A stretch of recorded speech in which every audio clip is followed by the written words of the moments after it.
नमस्कार साथियों, स्वागत है आप सबका।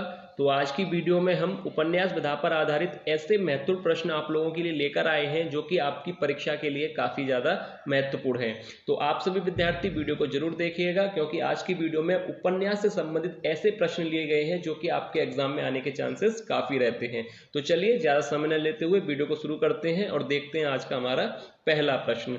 तो देखिए, सबसे पहला प्रश्न है, हिंदी के प्रथम उपन्यासकार हैं। Option A Gopal Chandra Girdhar Das, option B Lala Shrinivas Das, या ऑप्शन सी किशोरी लाल गोस्वामी, या ऑप्शन डी भारतेंदु हरिश्चंद्र। तो देखिए, हिंदी के प्रथम उपन्यासकार हैं, ऑप्शन बी यहाँ पर राइट आंसर हो जाएगा, लाला श्री निवास दास। याद रखिएगा, अगर ये प्रश्न आपसे एग्जाम में पूछा जाता है कि हिंदी के प्रथम उपन्यासकार हैं, तो याद रखिएगा लाला श्री निवास दास को हिंदी का प्रथम उपन्यासकार माना जाता है। अब इसके बाद देखिए, अगला प्रश्न आपसे पूछा गया है, प्रश्न संख्या 2।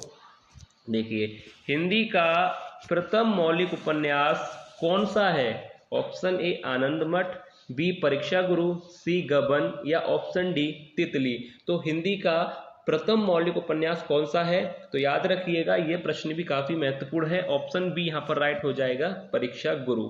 हिंदी का प्रथम मौलिक उपन्यास है परीक्षा गुरु, और इसके रचनाकार हैं लाला श्री निवास दास। अब इसके बाद देखिए अगला प्रश्न, प्रश्न संख्या 3। देखिए, प्रश्न संख्या 3 है, धर्मवीर भारती का उपन्यास है। ऑप्शन ए परख, बी गुनाहों का देवता, सी त्यागपत्र, या ऑप्शन डी कल्याणी। इनमें से कौन सा उपन्यास धर्मवीर भारती का है? तो याद रखिए, ऑप्शन बी यहाँ पर बिल्कुल सही आंसर हो जाएगा, गुनाहों का देवता। ठीक है, याद रखिए, गुनाहों का देवता जो कि धर्मवीर भारती का उपन्यास है। अब इसके बाद प्रश्न संख्या 4। देखिए, प्रश्न संख्या 4 है, तट की खोज के रचनाकार हैं। Option A Rai Krishnadas, B Sardar Purna Singh, Harishankar Parsai, या ऑप्शन डी मोहन राकेश। तो देखिए, तट की खोज के रचनाकार का नाम है, राइट आंसर हो जाएगा ऑप्शन सी हरिशंकर परसाई। याद रखिएगा, तट की खोज के जो रचनाकार हैं वह हैं हरिशंकर परसाई। अब इसके बाद अगला प्रश्न, प्रश्न संख्या 5। देखिए, प्रश्न संख्या 5 है, गबन उपन्यास के रचनाकार हैं। ए मोहन राकेश, अमृतलाल नागर, ऑप्शन सी प्रेमचंद, या ऑप्शन डी जैनेन्द्र कुमार। तो देखिए, सरल प्रश्न है, इसलिए इसमें ज़्यादा समय नहीं लेंगे।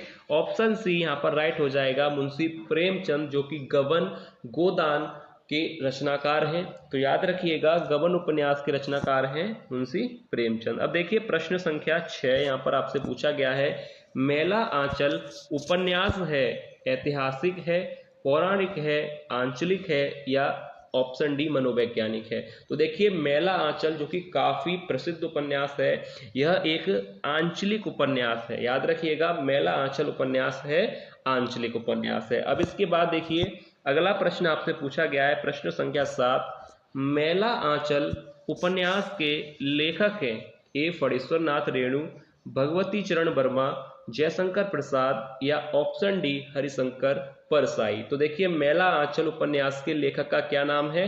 तो राइट आंसर हो जाएगा ऑप्शन ए फणीश्वर नाथ रेणु। याद रखिएगा, मेला आंचल एक आंचलिक उपन्यास है जिसके रचनाकार हैं फणीश्वर नाथ रेणु।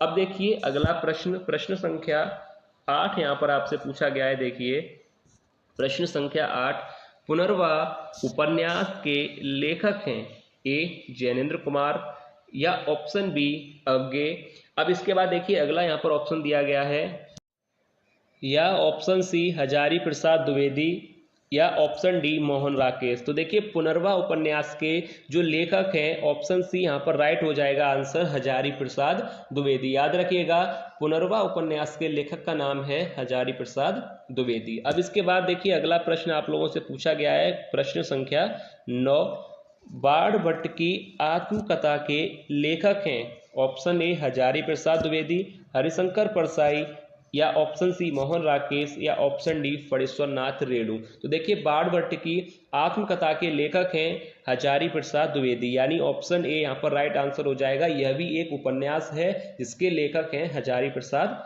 द्विवेदी, और ये हिंदी का काफी प्रसिद्ध क्वेश्चन है जो हिंदी की अधिकांश परीक्षाओं में पूछा जाता है कि बाण भट्ट की आत्मकथा के लेखक का नाम क्या है। तो याद रखिएगा, हजारी प्रसाद द्विवेदी। अब इसके बाद अगला प्रश्न देखिए, प्रश्न संख्या 10, उपन्यास विधा की रचना है। ऑप्शन ए कलम का सिपाही, बी बाण भट्ट की आत्मकथा, या ऑप्शन सी नीड़ का निर्माण फिर, या ऑप्शन डी पथ के साथी। तो देखिए इनमें से बताना है कि उपन्यास विधा की रचना कौन सी है। तो अगर ऑप्शन ए देखा जाए कलम का सिपाही जो कि जीवनी है, अमृत राय इसके रचनाकार हैं। बाण भट्ट की आत्मकथा जो कि उपन्यास है और जिसके लेखक हैं हजारी प्रसाद द्विवेदी। यहाँ पर ऑप्शन बी ही राइट आंसर हो जाएगा। नीड़ का निर्माण फिर हरिवंश राय बच्चन और पथ के साथी महादेवी वर्मा का यह रेखा चित्र है। तो यहाँ पर ऑप्शन बी करेक्ट आंसर होगा, बाण भट्ट की आत्मकथा जो कि उपन्यास है हजारी प्रसाद द्विवेदी का। अब इसके बाद देखिए प्रश्न संख्या 11, आपसे पूछा गया है कि भाग्यवती उपन्यास के लेखक हैं। ए श्रद्धाराम फुल्लौरी, अमृतलाल नागर, सी राम प्रसाद निरंजनी, या ऑप्शन डी मुंशी प्रेमचंद। तो देखिए भाग्यवती उपन्यास के जो लेखक हैं, ऑप्शन ए यहाँ पर राइट हो जाएगा, श्रद्धाराम फुल्लौरी। याद रखिएगा श्रद्धाराम फुल्लौरी भाग्यवती उपन्यास के लेखक का नाम है। अब इसके बाद प्रश्न संख्या 12 देखिए, प्रश्न संख्या 12, उपन्यास विधा पर आधारित रचना है। ए स्कंदगुप्त, बी अशोक के फूल, सी गोदान, या डी चिंतामणि। तो देखिए अगर स्कंदगुप्त की बात की जाए तो यह नाटक है जयशंकर प्रसाद का। अशोक के फूल की बात की जाए तो यह निबंध है हजारी प्रसाद द्विवेदी का। गोदान यहाँ पर राइट आंसर हो जाएगा क्योंकि गोदान एक उपन्यास है जो कि मुंशी प्रेमचंद इसके रचनाकार हैं। और अगर बात की जाए चिंतामणि की, यह एक निबंध है जो कि आचार्य रामचंद्र शुक्ल का है, यानी ऑप्शन सी बिल्कुल सही आंसर होगा। अब इसके बाद देखिए प्रश्न संख्या 13, देखिए प्रश्न है तपोभूमि रचना किस विधा की है, यानी कहानी है, उपन्यास है, नाटक है, या निबंध है।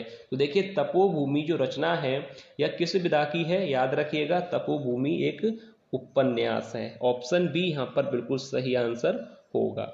अब देखिए प्रश्न संख्या 14 आप लोगों से यहाँ पर पूछा गया है, राग दरबारी किस विधा की रचना है। ऑप्शन ए नाटक है, उपन्यास है, रेखा चित्र है, या ऑप्शन डी संस्मरण है। तो देखिए राग दरबारी किस विधा की रचना है, तो यहाँ पर राइट आंसर हो जाएगा राग दरबारी जो है एक उपन्यास है। यहाँ पर ऑप्शन बी राइट आंसर होगा। अब इसके बाद देखिए क्वेश्चन यहाँ पर आपसे पूछा गया है प्रश्न 15, देखिए उपन्यास सम्राट माने जाते हैं, उपन्यास सम्राट माने जाते हैं। ऑप्शन ए श्याम सुंदर दास, जयशंकर प्रसाद, मुंशी प्रेमचंद, या ऑप्शन डी यहाँ पर दिया गया है जैनेन्द्र कुमार। तो पहले तो ये प्रश्न काफी महत्वपूर्ण प्रश्न है और काफी सरल प्रश्न भी है। उपन्यास सम्राट किसे कहा जाता है, याद रखिएगा ऑप्शन सी यहाँ पर बिल्कुल सही आंसर होगा, मुंशी प्रेमचंद को उपन्यास सम्राट माना जाता है। याद रखिएगा अच्छा प्रश्न है हिंदी की परीक्षा के लिए, उपन्यास सम्राट किसे कहा जाता है, मुंशी प्रेमचंद। प्रश्न संख्या 16, पतितों के देश में किस साहित्यकार की रचना है। Option A Rahul Sankrityayan, option B Rambriksh Benipuri, option C Kanhaiyalal Mishra Prabhakar, या ऑप्शन डी हजारी प्रसाद द्विवेदी। तो देखिए पतितों के देश में जो कि उपन्यास है और इसके जो उपन्यासकार हैं यानी इसके जो रचनाकार हैं वह हैं रामवृक्ष बेनीपुरी, यानी ऑप्शन बी यहाँ पर राइट आंसर होगा कि पतितों के देश में किस साहित्यकार की रचना है, रामवृक्ष बेनीपुरी की। अब इसके बाद देखिए अगला प्रश्न, प्रश्न संख्या 17, फणीश्वर नाथ रेणु की रचना है। ए पुरस्कार, बी मेला आंचल, सी गबन, या डी आंधी। देखिए सरल प्रश्न है, ऑप्शन बी यहाँ पर राइट आंसर हो जाएगा, मेला आंचल जो कि फणीश्वर नाथ रेणु की रचना है। और मेला आंचल एक उपन्यास है और इसके जो उपन्यासकार हैं वह हैं फणीश्वर नाथ रेणु, और ये एक आंचलिक उपन्यास है, याद रखिएगा। अब इसके बाद प्रश्न संख्या 18 आप लोगों से यहाँ पर पूछा गया है, रामवृक्ष बेनीपुरी का उपन्यास है। ए सप्त सिंधु, पतितों के देश में, सिंह सेनापति, या ऑप्शन डी विवर्त। तो यहाँ पर राइट आंसर हो जाएगा ऑप्शन बी, अभी आप लोगों ने पढ़ा कि पतितों के देश में उपन्यास है और इसके जो रचनाकार हैं वह है रामवृक्ष बेनीपुरी। अब इसके बाद देखिए प्रश्न संख्या 19 यहाँ पर आप लोगों से पूछा गया है कि शेखर एक जीवनी की विधा है, यानी एक नाटक है, कहानी है, उपन्यास है, या निबंध है। तो शेखर एक जीवनी जो है की विधा क्या है, तो याद रखिएगा शेखर एक जीवनी यहाँ पर ऑप्शन सी राइट आंसर हो जाएगा, यह एक उपन्यास है। ठीक है, याद रखिएगा शेखर एक जीवनी जो है एक उपन्यास है। अब इसके बाद अगला प्रश्न देखिए आप लोगों से पूछा गया है, प्रश्न संख्या 20 है कि सेवा सदन उपन्यास के लेखक हैं धर्मवीर भारती, मुंशी प्रेमचंद, जैनेन्द्र कुमार या ऑप्शन डी यशपाल। तो देखिए सेवा सदन उपन्यास के जो लेखक हैं वह हैं मुंशी प्रेमचंद। याद रखिए सेवा सदन उपन्यास, गबन, गोदान, ये जो उपन्यास हैं इनके जो लेखक हैं वह हैं मुंशी प्रेमचंद। अब इसके बाद देखिए प्रश्न संख्या 21। प्रश्न संख्या 21 है कि सुखदा उपन्यास के लेखक हैं डॉक्टर श्याम सुंदर दास, जैनेन्द्र कुमार, मुंशी सदा सुखलाल या ऑप्शन डी जयशंकर प्रसाद। तो सुखदा उपन्यास के जो लेखक हैं याद रखिएगा जैनेन्द्र कुमार हैं, यानी ऑप्शन बी यहाँ पर राइट आंसर हो जाएगा। सुखदा एक उपन्यास है और जिसके रचनाकार हैं जैनेन्द्र कुमार। अब इसके बाद देखिए अगला प्रश्न, प्रश्न संख्या 22। बूंद और समुद्र उपन्यास के लेखक कौन हैं? डॉक्टर वासुदेव शरण अग्रवाल हैं या मैत्री शरण गुप्त, अमृतलाल नागर या रघुवीर सिंह। तो इनमें से कौन है बूंद और समुद्र उपन्यास के लेखक? तो याद रखिएगा ऑप्शन सी यहाँ पर राइट आंसर हो जाएगा, अमृतलाल नागर, जो कि बूंद और समुद्र उपन्यास के लेखक हैं। यहाँ तक आपको क्लियर। अब देखिए अगला प्रश्न पूछा गया है, देखिए अगला प्रश्न है प्रश्न संख्या 23 के प्रेमचंद ने किस विधा को मानव चरित्र का चित्र मात्र कहा है? यहाँ पर आपको प्रश्न पूरा कंप्लीट पढ़ के बता दूं मैं कि प्रेमचंद ने किस विधा को मानव चरित्र का चित्र मात्र कहा है। तो देखिए ऑप्शन दिए गए हैं, जीवनी को, उपन्यास को, कहानी को या संस्मरण को। तो याद रखिए मुंशी प्रेमचंद एक प्रसिद्ध उपन्यासकार हैं, उपन्यास सम्राट माने जाते हैं। तो मानव चरित्र का चित्र मात्र किसे कहा था? उपन्यास को, यानी ऑप्शन बी यहाँ पर बिल्कुल सही आंसर होगा। अब इसके बाद प्रश्न संख्या 24 देखिए प्रश्न संख्या 24 है, मुंशी प्रेमचंद के समकालीन उपन्यासकार हैं ए अमृतलाल नागर हैं, जयशंकर प्रसाद, जैनेन्द्र कुमार या इलाचंद जोशी। तो मुंशी प्रेमचंद के समकालीन उपन्यासकार कौन हैं? तो यहाँ पर राइट आंसर हो जाएगा ऑप्शन बी जयशंकर प्रसाद, याद रखिएगा। अब देखिए प्रश्न पूछा गया है, प्रश्न संख्या 25। नूतन ब्रह्मचारी की विधा है, उपन्यास है, नाटक है, निबंध है या कहानी है? तो देखिए नूतन ब्रह्मचारी की जो विधा है याद रखिएगा वह एक उपन्यास है, यानी नूतन ब्रह्मचारी जो है की विधा क्या है? यह एक उपन्यास है। अब इसके बाद देखिए अगला प्रश्न है, प्रश्न संख्या 26 है, आंचलिक उपन्यासकार कौन है? ए जयशंकर प्रसाद, फणेश्वर नाथ रेणु, मुंशी प्रेमचंद या भगवती चरण वर्मा। आंचलिक उपन्यासकार के बारे में पूछा गया है, तो राइट आंसर बिल्कुल आपको सही होगा कि ऑप्शन बी, जो कि फणेश्वर नाथ रेणु एक आंचलिक उपन्यासकार हैं। याद रखिएगा ऑप्शन बी यहाँ पर बिल्कुल सही आंसर होगा। अब इसके बाद अगला प्रश्न है, प्रश्न संख्या 27। अनाम दास का पोथा के रचनाकार हैं, यह भी एक उपन्यास है। अनाम दास का पोथा याद रखिएगा इसकी जो विधा है वह उपन्यास है। ऑप्शन ए हजारी प्रसाद द्विवेदी, महावीर प्रसाद द्विवेदी, मुंशी प्रेमचंद या ऑप्शन डी वियोगी हरि। तो देखिए अनाम दास का पोथा जो कि उपन्यास है और इसके जो रचनाकार हैं वह हैं हजारी प्रसाद द्विवेदी, यानी ऑप्शन ए यहाँ पर बिल्कुल सही आंसर होगा। अनाम दास का पोथा के जो रचनाकार हैं वह हैं हजारी प्रसाद द्विवेदी। अब इसके बाद देखिए प्रश्न संख्या 28 यहाँ पर आपसे पूछा गया है कि गिरती दीवारें के रचनाकार हैं ए उपेंद्रनाथ अस्क, बी शिव प्रसाद सिंह, रामविलास शर्मा या अज्ञे। गिरती दीवारें के रचनाकार, यह भी मैं आपको बता दूं इसकी भी विधा जो है उपन्यास है। गिरती दीवारें एक उपन्यास है और इसके जो उपन्यासकार हैं उपेंद्रनाथ अस्क, यानी ऑप्शन ए यहाँ पर राइट बिल्कुल आंसर होगा। अब इसके बाद प्रश्न संख्या 29 देखिए, आधुनिक युग की महिला उपन्यास लेखिका हैं। कितना अच्छा प्रश्न पूछा है, काफी महत्वपूर्ण भी है परीक्षा के लिए कि आधुनिक युग की महिला उपन्यास लेखिका महादेवी वर्मा है, सुभद्रा कुमारी चौहान है, मीराबाई हैं या मनु भंडारी।